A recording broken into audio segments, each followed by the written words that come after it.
Selamat berjumpa kembali dalam layanan audio Sahabat Seperjalanan. Hari ini adalah hari Rabu 16 Juli 2025. Tema renungan saat teduh kita dengan judul Hidupku adalah Bait Allah. Firman Tuhan terambil dalam 2 Korintus 6 ayat 16 sampai dengan ke-17. Demikian bunyi firman Tuhan.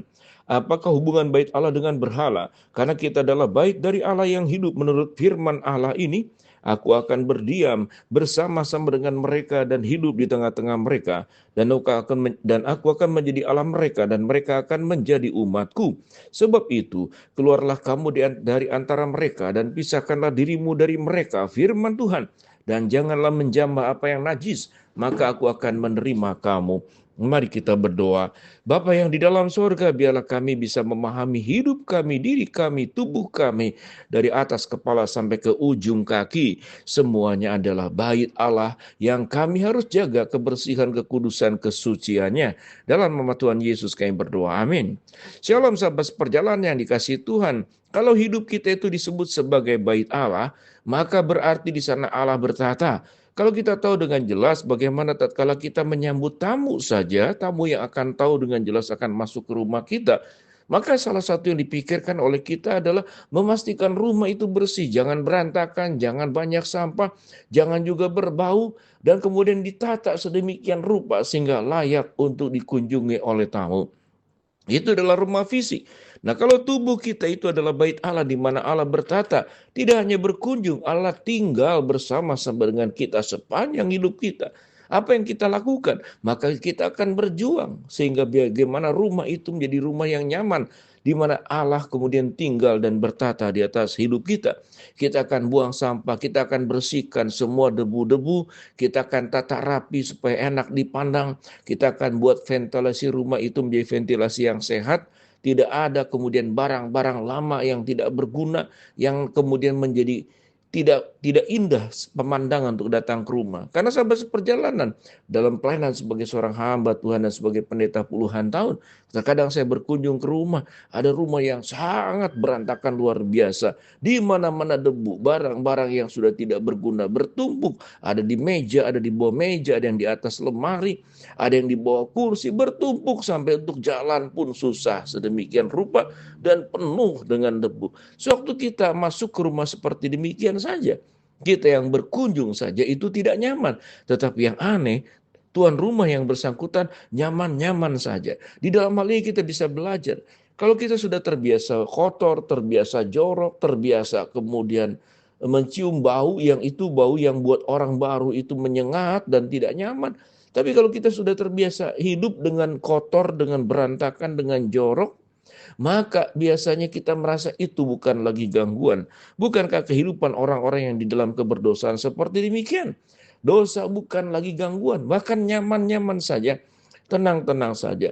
Tetapi orang yang peka kepada kehidupannya, bahwa hidup ini adalah kita, adalah bait Allah, di mana Allah bertata di atas kita, maka kita akan memperjuangkan, karena kesadaran kita bahwa hidup kita adalah tempatnya Allah, dan kita adalah bait Allah.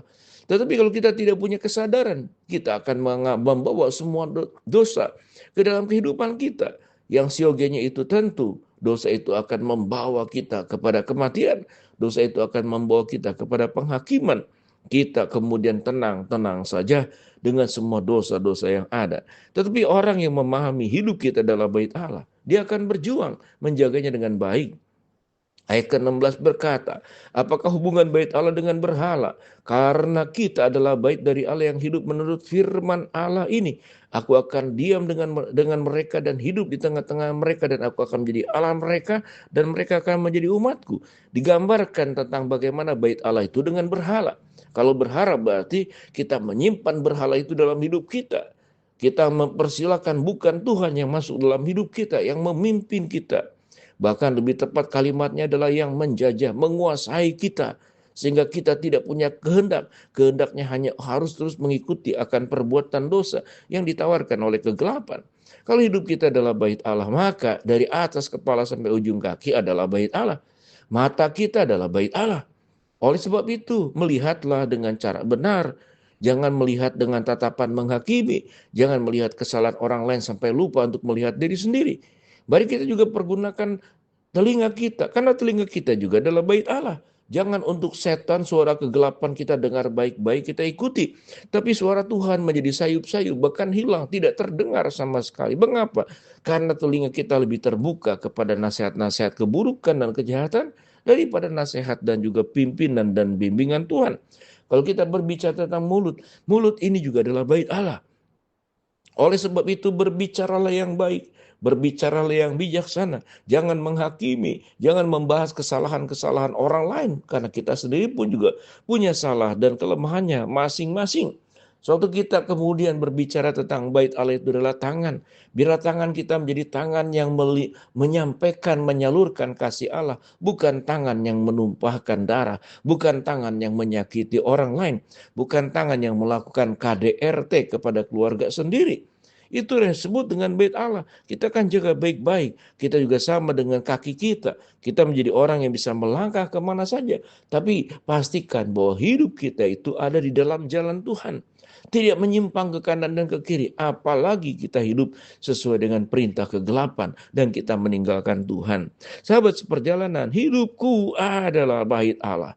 Pada ayat yang ke-17 dikatakan, sebab itu keluarlah kamu dari antara mereka. Dan pisahkanlah dirimu dari mereka, firman Tuhan.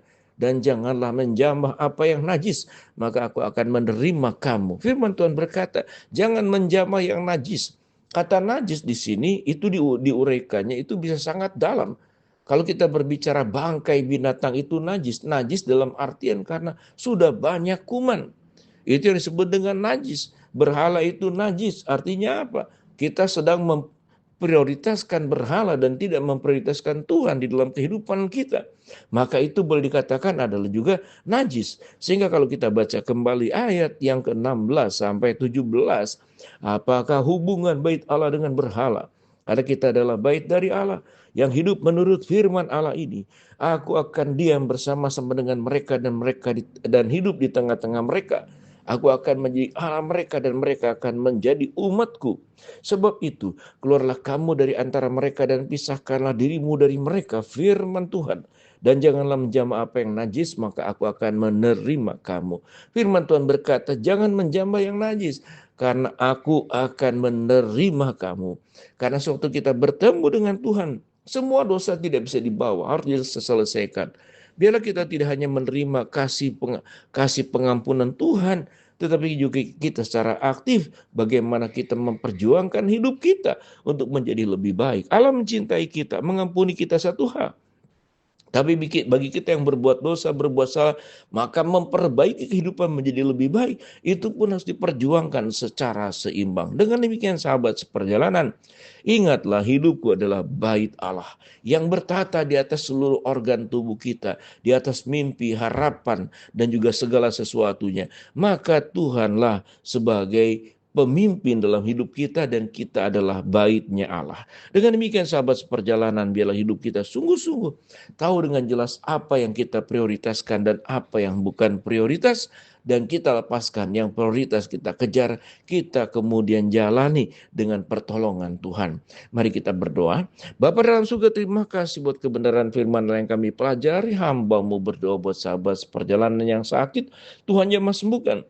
Sahabat seperjalanan yang sedang menghadapi masalah, Tuhan bukakan jalan. Dan sahabat seperjalanan yang sedang berdoa, mengharapkan sesuatu, Tuhan kabulkan sesuai dengan waktu dan rencana Tuhan yang terbaik. Di dalam nama Tuhan Yesus kami berdoa. Amin.